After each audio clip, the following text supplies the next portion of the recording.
What's up, my fellow Cloud9 fans? This is going to be a little bit of a different video. Just going to kind of chat about the major, all that happened, the good, the bad, where we go from here. Have a little bit of a therapy session. I feel like we all need it. Or maybe it's just me and I just have problems because I put way too much stock into an esports team. That's another thing we can dive deeper into later in life. So Cloud9 just lost in the major yesterday, losing finally to Complexity. And a lot of the problems that we saw are the problems that we've seen for a very long time. We went through the RMR looking really solid, lost a phase, and then did really well from there. Sinner's game was close, but ended up taking the victory and made the major. All was looking well. Was actually very confident going into this stage because the RMR, that group that we were in, was so stacked that this seemed like it was just going to be much easier. Like the teams that were in there weren't really looking up to form. Like we all saw Complexity. Some of the other teams just, Virtus Pro obviously reeling. So it really looked like it was going to be much more of a walk in the park than the RMR was. And it was like, if we can blow through that RMR and come to this stage with all the NA teams and Virtus Pro and these other teams that limped in, teams like Passion UA, which even though they beat us, like we should be able to beat. It seemed like something we should be able to do. And the hardest part about it right now is we really should have. Going into versus Liquid, we pick Ancient. And I was absolutely shocked by this. Now, it was Inferno and Ancient left over, and I thought for sure that we were going to go either Inferno, Mirage, or Dust 2, like whatever they left up. So if you take a look at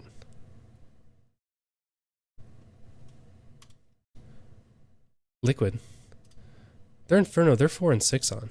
They have like a kind of a lot of losses on Inferno. They have some good wins, but they also have a number of losses. And then you go and you look at their Ancient, and they're insane at Ancient. They 13-0 G2. Beat Virtus Pro, almost beat the best team in the world. 13-2 to this team. Like, that's not a joke. That they're insane on Ancient. Look at this. I mean, that's bolstered by us, but look at this. So to pick into Ancient was absolutely crazy because we should not have been doing that. We should have chosen Inferno between these two. Now, maybe you could say, hey, well, Cloud9, maybe they're more comfortable on Ancient. And if you watch the game, we should have won. We had our 9-3 CT side, and you go into T side Ancient, and should have had it. We had a 5v5 after plant in Pistol. We had 4 other 4v3s, multiple after plants. Lost all of them. And so the end result is that we lost. And so even though we looked good and we should have had it, we ended up losing, and we never should have been on the map to begin with. That was a complete draft loss, in my opinion. Like the second we chose it, I was like, oh, so we're just 0-1 no matter what, when I was actually feeling pretty good going into the Liquid game. Much rather would have had Inferno there. And then we go into the next game versus Fnatic. And that looked totally fine. We played Ancient again. Looked good on Ancient, probably because we've been practicing a lot considering we picked it into Liquid. We must have been practicing it and doing well on it. And we looked amazing on Ancient. Fnatic also has been looking awful. Another one of those teams that I was like, we're going to be totally fine in this stage.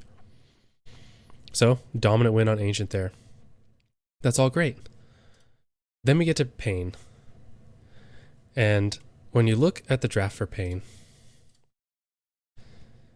we have Dust 2, and we have Anubis, and we get to choose.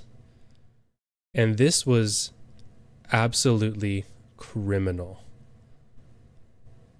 Like, absolute. Like, this was, oops, we forgot to ban nuke level criminal, in my opinion, to pick Anubis with this team. We are not a good Anubis team. We have not been for a very long time. We're 2-5 on Anubis. We get stomped on it.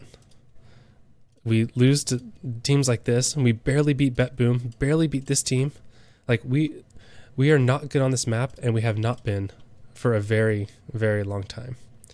So, to pick this map into Pain, who is 6-2 on Anubis. Yeah, like, yes, they haven't beaten anybody. Like, MIBR, like, all these teams, they're all nobodies. I mean, they're not nobodies, but they're all lower level teams from what Cloud9 should be. So they've really beaten nobody. But they're still 6-2. They play the map. We don't play the map. Dust 2 is Icy's best map, and it's one of our better ones. We have been getting better since the losses. Like, we beat Sinners on it. Look at this versus Mongols. Beat Passion UA on it. Stomped Gaming Gladiators. Barely lost a 0 to net. Like, we're good on Dust 2, and it's only gotten better because Heavy God has gotten so much more comfortable as the B rotator instead of the B anchor. And Icy, every time he plays Dust 2, is absurdly good. It's his best map. I mean, think about how good he was at this major and then put him on his best map where he always overperforms. That's what we could have had, is we could have had arguably our best map. Mirage probably is our best map, but top 2 best maps in Dust 2. They're 4-4 on it. They are not solid on this map. And we pick in to one of their better maps, a map that we don't play, and we look completely awful on it. And you might say, well, why do we look awful? Well, I'll tell you why we look awful. And we look awful on Anubis for a similar reason to why we look awful on some other maps. But we look awful because we don't play for mid control or a lurking like that on T side ever on Anubis. When we had Electronic, we would play for mid. Electronic loves working mid. And Elige even talked about this in an interview like a month or 2 ago, about how when it was Electronic on the team, he never knew what could happen. At any moment, Electronic could be anywhere mid. Peek a door, peek the side, get a flash over. Like, he always had to be on his game mid. And now we don't even go. Sometimes we'll execute as a group. If we're not coming as a group down mid, Boomich isn't lurking there. Heavy God's not lurking there. Icy's the opper, he's not going to be there. We have no presence mid ever. They never ever have to worry about it, which allows that mid player to be playing way back, save all of his utility so they have it for whether it's a B or an A execute or a retake. We never have a flank ever, and all we do is we have Axel over towards B site, or is it A site? I forget. He's on the right side of the map. I mix them up every single time. And then we have Inters on the left side of the map. And Inters is just sitting there, waiting for them to push. Axel on the other side just sits there, waits for them to push. Then the rest of the team just basically sits water forever, waiting for pushes. And then they do their normal thing where they like fake it out and go to another site, or just do an execute. And they do the same thing over and over and over. And they get owned on T side. The map that's supposed to be the most T sided, they get completely owned. And we saw that versus Pain. Like, we got the pistols, but then we struggled after that to close it out. So why we would pick this map over Dust 2 is, again, absolutely criminal. Like a complete coaching blunder. And even if you've been practicing Anubis and doing whatever in scrims, you have Dust 2, arguably your first or second best map, your Opper's best map, who's the one who's been carrying the entire major cycle. And instead, you pick into a worse position. And I feel confident in saying that if you take Pain, and no matter how this veto went, Pain was always going to ban Ancient. We were always going to ban these two. That was a for sure. Pain was probably going to ban Mirage because we're good at it. But whether it was Mirage, whether it was Inferno, or whether it was Dust 2 left over, I feel confident in saying that any 3 of these maps, we beat Pain. No problem. We almost beat them on a map we don't play, and we're awful at it. And that just absolutely kills me, because in 3 best of ones, we have 2 best of ones that were basically lost before the map even started. And that's so just gut-wrenching. And while we should have pulled out the Liquid one, it also shows that we shouldn't have been playing that map versus them, because they are that good on their CT side.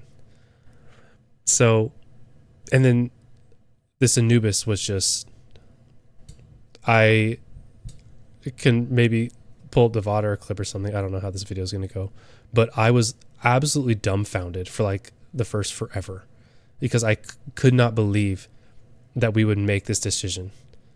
An absolutely awful decision. So we go into the best of 3 versus Complexity. In my eyes, the team, the players, are 1-0, and the coach and the draft are 0-2. That's how I was looking at it. Because in the maps that we should be playing, we were 1-0. In the maps that we absolutely never should have let through, we were 0-2. So that puts us in this awful situation where now we're playing Complexity. And the Complexity draft went basically how I expected. It was going to be Mirage, Nuke. Of course they were going to pick Vertigo. Of course we were going to pick Ancient. And then, of course, we should ban Anubis. And then it was really which one of these they wanted to play, Dust 2 or Inferno. They chose Inferno, which I would have too if I was them, because Dust 2 is one of our best maps. We go into Vertigo, and we're up 10-2. And our T side, we lost, on T side, we lost 15 straight rounds. We just won 2 by IC clutching. And what was absolutely insane is we lose 15 straight rounds. And what changed between the first gun round and the last gun round? Nothing. Same thing every single round. Default, 1 towards B stairs, 1 towards A ramp. Sit, sit, sit, sit. Walk from this side of the map to this side of the map. 40 seconds left. Throw our utility on A site. Walk all the way over to B till there's 15 seconds left, and we're doing boosts and getting all ready. And they know that that's how we play. We throw the fake at 40 seconds. We then sit and we wait, and we move to the other site and then execute. So what do?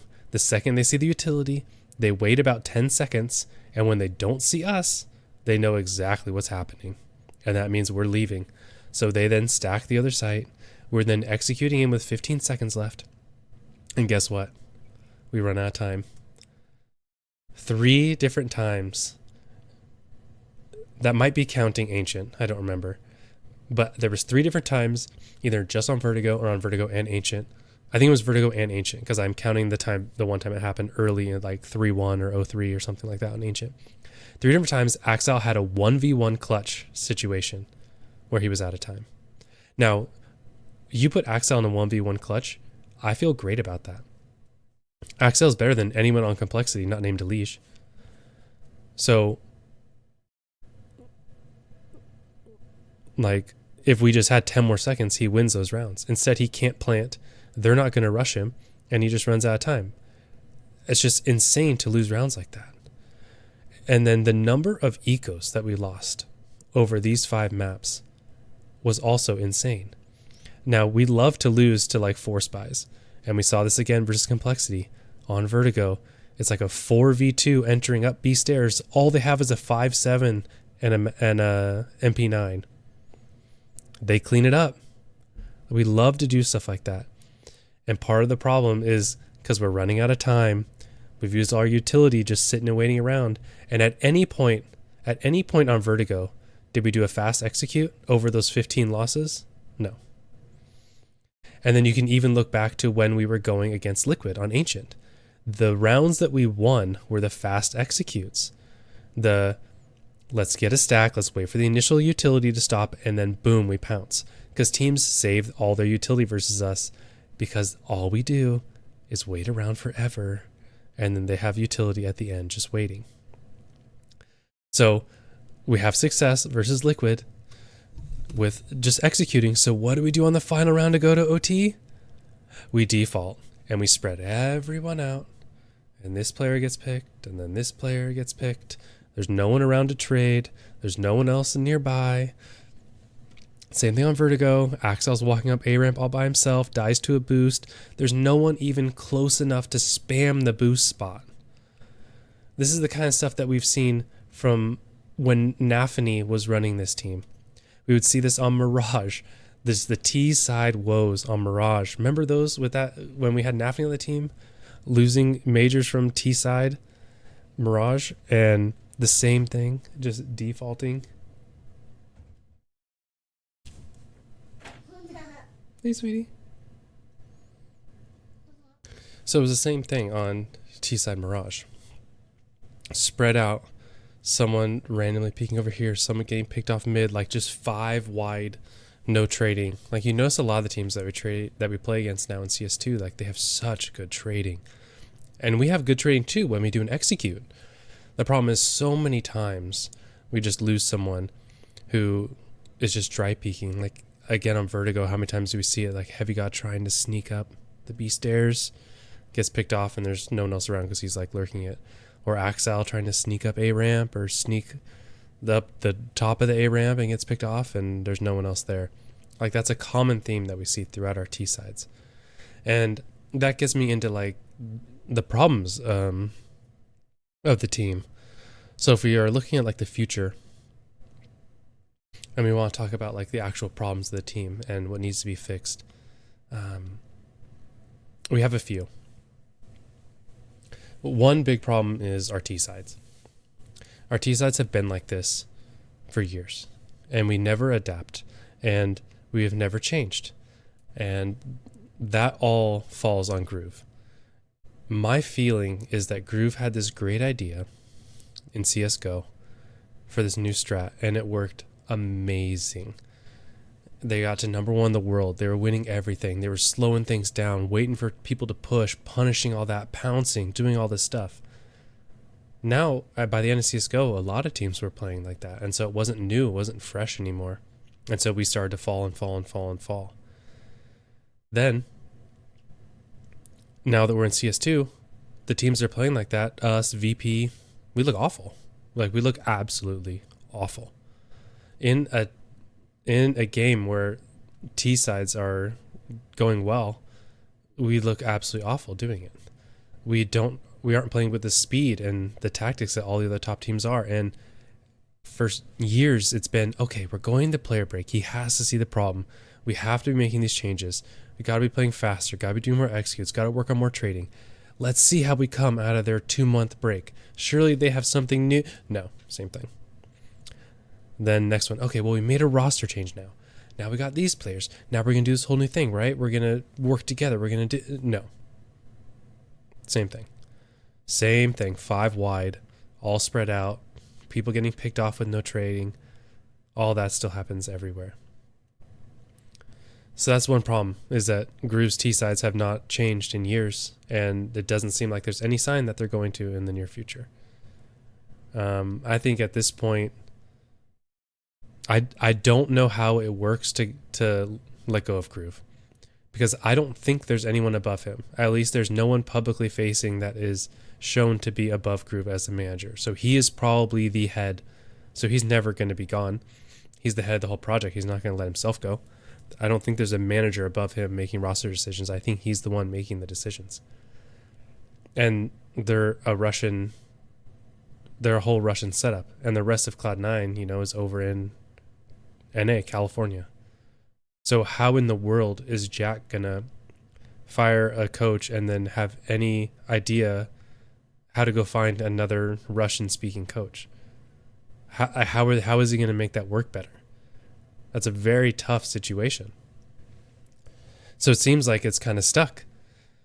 That we have Groove making these roster decisions, which are bad and have been bad for years. When you look at when we brought in Electronic and Perfecto, that made sense. When that roster came over, Electronic was IGLing, and it was not going great over at Navi, but it was going okay. And then he comes in, he wants to IGL. That's fine. I'm happy to try that. And then it wasn't working. He wanted to change. Then drop Hobbit and make the change and bring in Boomage then. Instead, we let Shiro go. We never, ever, ever. The second Shiro says, hey, I want out, you say, stop. And again, I understand I'm going way into the past now. But it's just, I'm building what is happening. You say, stop, Shiro. What do you need to stay? And Shiro says, I need this assistance. And you say, done. Like, we're not getting rid of you. We need to keep you. But we let Shiro go, and we go with, the no op lineup, which if any org knows how not having an opper should be, it should be Cloud9. Cloud9 had this issue when we lost Skoodoodle, and Automatic took over and was not a good opper. And then we had this issue again when Woxic left, and we were not a good team because we did not have a good opper, and they just kept changing hands and hands and hands. And then it happens again. How much more proof does this specific organization need that doesn't work? That was mind-blowing to me. And again, Hobbit was a good player. I like Hobbit. I had nothing against him. He was a good, solid player. But he was not a player that you ruin your team structure for. He was not in Axile, number 4 in the world. He was not a Shiro, number 3 in the world. He was a middle-of-the-road, just solid player. And you drop him and you bring an opper in. That just makes sense. But no, kept that forever. Then we bring in these other players. And right now Cloud9 has three of the best anchors in the world. They have Heavy God, they have Axile, and they have Perfecto. 3 of the world's best anchors on their team. And none of them are playing anchor. It's Inters who's playing anchor and took all of their spots basically, except for a couple. So now they're all in whole new roles. And so you can say, wow, this lineup overperformed considering their 2 best players are playing in roles that they're not used to. They're used to being anchors, and now they're in entry and pack roles and rotate roles and all this stuff. And they played well. Like, credit to Axel and Heavy God. They played insane for completely changing their entire career structure into a new role.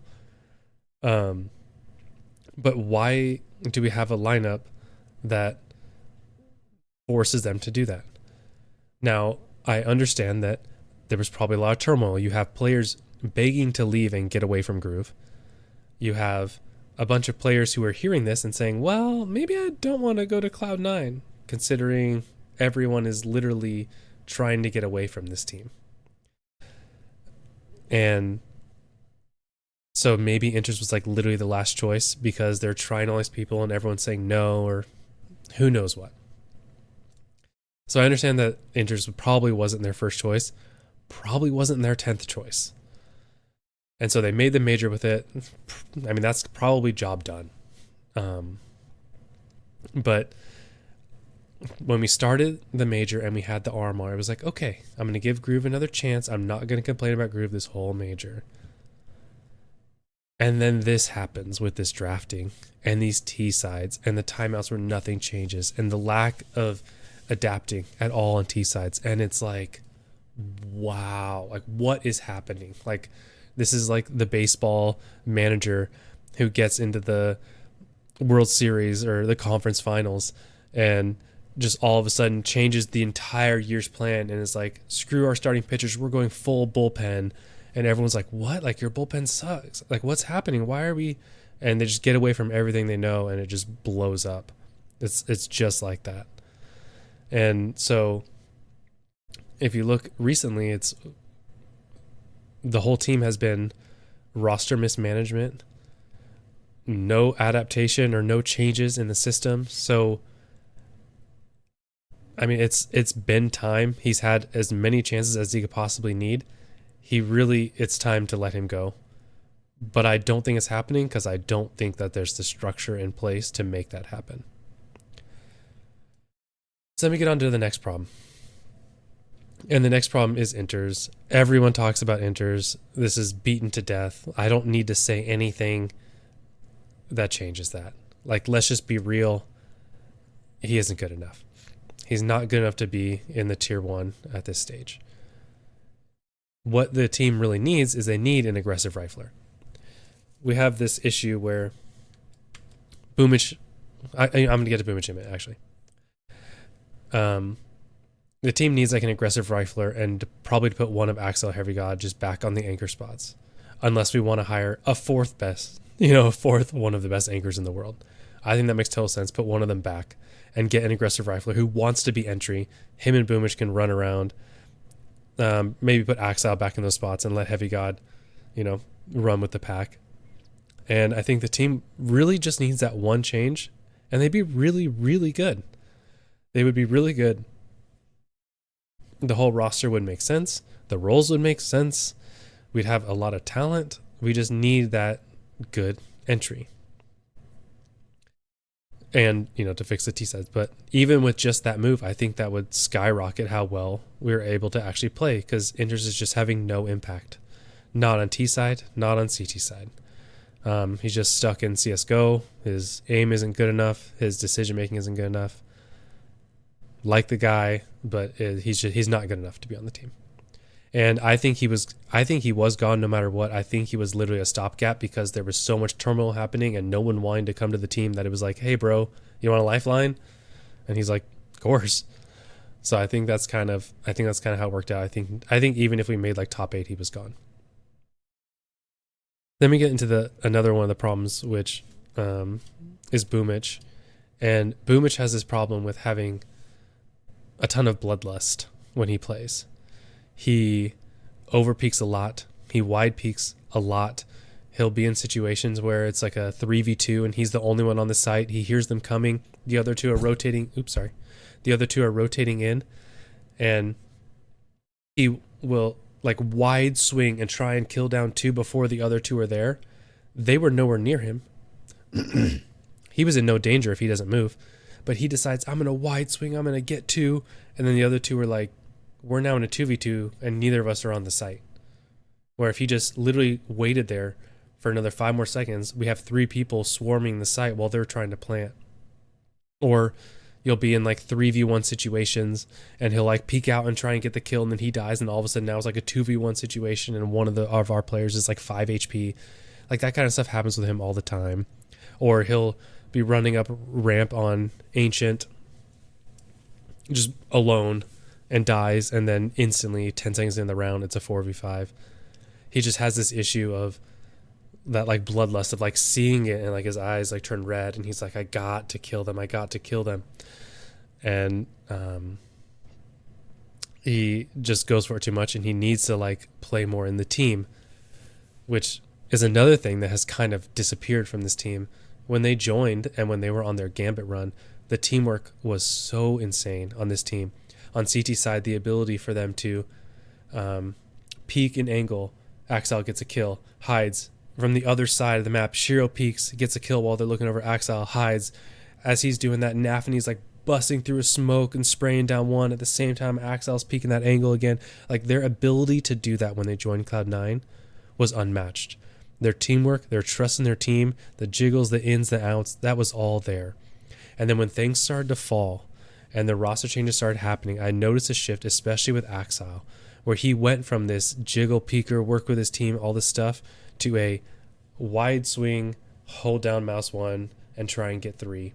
And that has like infected his play for a while and has kind of put that on the whole team. Like you see Inters do the same thing. He's alone on site. They're executing. The team's coming in and he just, you saw this on Ancient versus Liquid. He just wide swings. He's like 4 body lengths out in the open and they peek with 2 and they're like, oh, okay.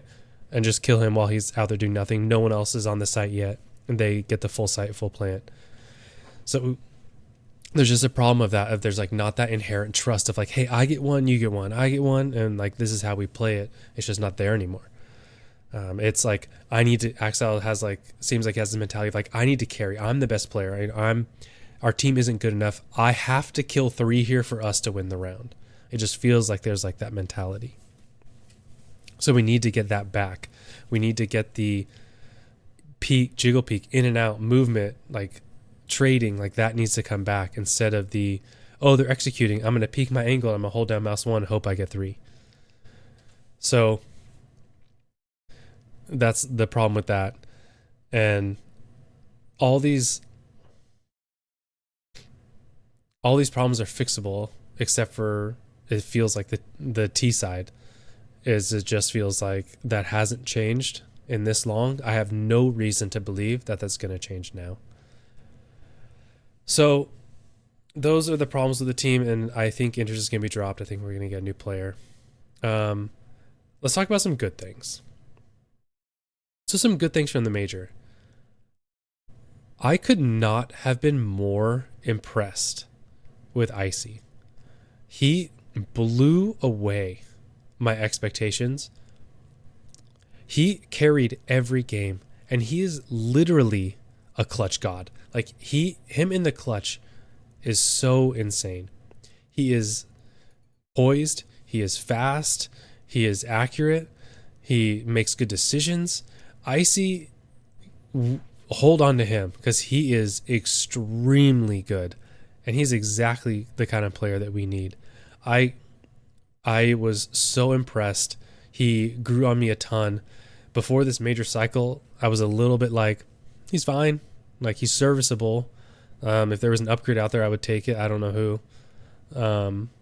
But this really was like an impressive showing from Icy. And that makes me really, really happy to see. Another good thing was Heavy God, also incredible major run. There were some maps he didn't show up, but that's also kind of the life of a rifler. The maps that he didn't show up on, Vertigo, he's a B lurk on T side, alone all the time, and he tries to make plays. And you're playing a team who loves to play Vertigo, and you're on B ramp, and you're trying to go up ramp and get kills. Like, that's so hard. So he is just, in the maps he was uncomfortable in, Vertigo, Anubis, yeah, he didn't play well, but in the maps he is comfortable in, he always plays really well. He had a number of maps where he just absolutely dominated. He was very, very impressive in his first few months in Tier 1. Axel, kind of the same thing. Some incredible moments. Nowhere close to the Axel that we all remember, but he's playing extremely well. Again, some maps where I wish he would have been better, but overall he was very good. I was happy with his play. The problem is that the team itself is, here's Icy, and he's carrying Inters, right? And then next to him is Heavy God, and he's carrying Boomich, and then you have Axel next to him, and that's how the team's walking. It's just like you have 2 people who are absolutely hard carrying, 1 person who is holding their weight, and then 2 people who are not. And I said this on my stream that I was thinking before the major started about, like, okay, what does it take for us to win? For us to win a map, basically Inters and Boomich need to combine to have a better than -8 KD ratio. Like, the other 3 players are so good that if Boomich and Inters can do better than a -8 KD, we probably win the map. That number, I just, like, there's no stats to that. That was just kind of the number I came up with. Maybe it could be -10. It could use like some adjusting. But like basically that's kind of what I came up with. Like, you look at the game versus Liquid, they were a combined -17. So we lost close. You look at the game versus Fnatic, they're a combined -9 and we dominated. So again, maybe we need to move the line. Look at the game versus Pain, they were a -6 and we lost. And then versus Complexity on Vertigo, they were a -11.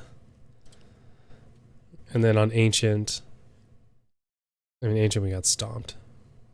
On Ancient, they were a -7, but a stomp. So Them combined, negative every map, but both of them negative every single map in the major. But I have it like as this like magic number of like, okay, if they're better than -8, we win basically every time.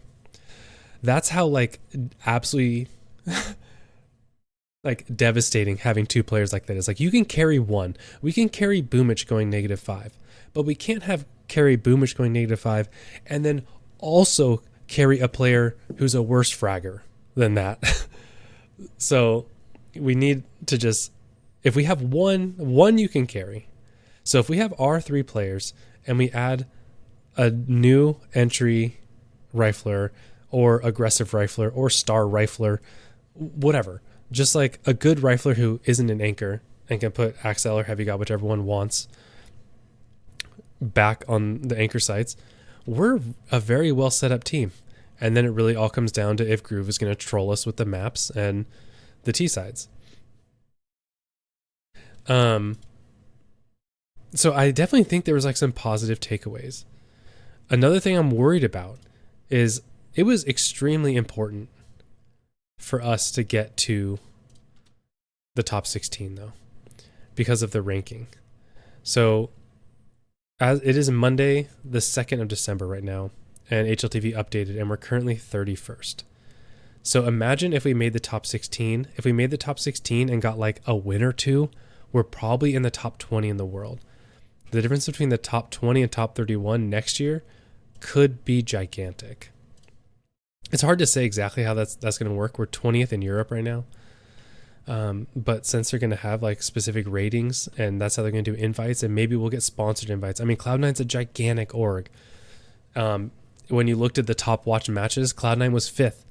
And we're awful. It was like Navi, Vitality, FaZe, G2, and then Cloud9 or something like that. Like that many people were watching an awful Cloud9 that they were ranked 5th. So we're probably going to get invites because we bring eyeballs. So we'll probably be in like Blast or we'll be in some circuit. But getting that, so like organizations had to invite us to stuff would have been so huge. And we don't have that now. So that's something that we're going to have to like kind of keep an eye on is what are we going to be having to grind tier 2 next year? And what does that look like? So that was why I was like so stressed out about us getting top 16, because it really sets up the whole next year. So we're going to have to kind of see. As of right now, we're not going to be in part of any of the big events next year because we don't have the ranking. So we're going to have to get up there in some way. And so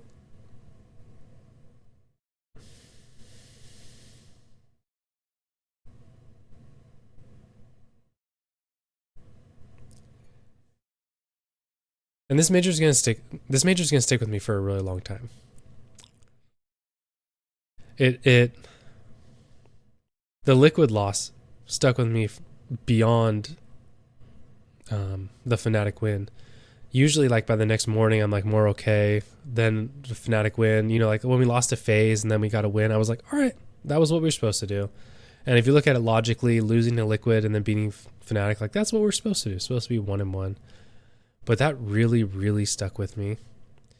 And this whole major is just like really sticking with me just because of how devastating it was, because of the number of times that we just shot ourselves in the foot, unable to bring multiple ecos across the line on Vertigo versus Complexity, 9-3 versus Liquid, unable to do it, 10-2 versus Complexity, unable to do it, drafting Anubis versus a Pain team that were so much more talented on paper than, and losing. And it's just like what could have been, like what happens if we convert one more round versus Liquid?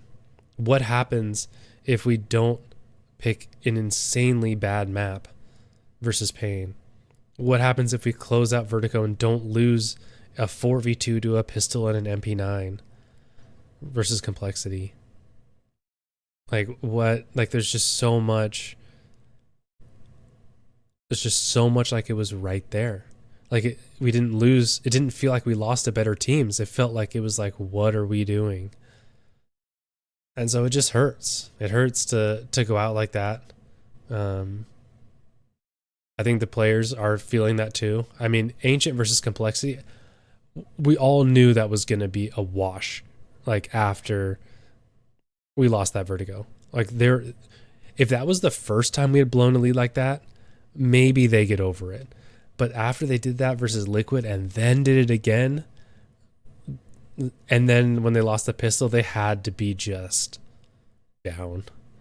So I think we win. If I think we win, like, say we go into the match and we win Vertigo, I think we win Anubis. Say we go into the match and we lose Vertigo like 13-5, I think we win. I think we win. Did I say Anubis? I mean Ancient. I think we win Ancient. Like if they went into Vertigo and got smoked, it'd be like they're the Vertigo team and we're not. Okay, cool. Let's move on. But the fact to just do it like that, heartbreak again after doing it versus Liquid, I think that was just too much. So it just really sticks with me. And I'm gonna be thinking about that for a long time, which is unfortunate. Just so many like woulda, coulda, shouldas, and not just like, dang, we lost to a better team. So that's been one of the toughest things about the major. But it'll be interesting to see how things go. I'm sure that we're going to have a roster change. I really hope it's not Axel, Heavy God, or Icy. Even if it was Boomich and it was a better player, I think that's fine. Really, it's just we all know. Inters wasn't the only problem. He isn't definitely doesn't need full blame, but he also didn't help. So I don't really know what else to say.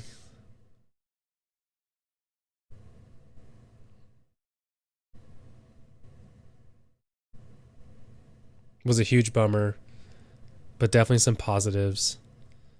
I'm ready for it to be 2025 again. I want to see. I'm already ready to watch some more Cloud9. I'm not ready for another huge break. But thanks for hanging out. If you hung out in the co-stream, I appreciate it. If you hang out on Twitter, hang out, watch the videos, I appreciate it. It's been another really fun year. I'm not going anywhere. I'm never leaving Cloud9. Cloud9's my org till I die, no matter who's on it. Russian, American, 70th in the world, first in the world. I'll be right here with them. C9 win.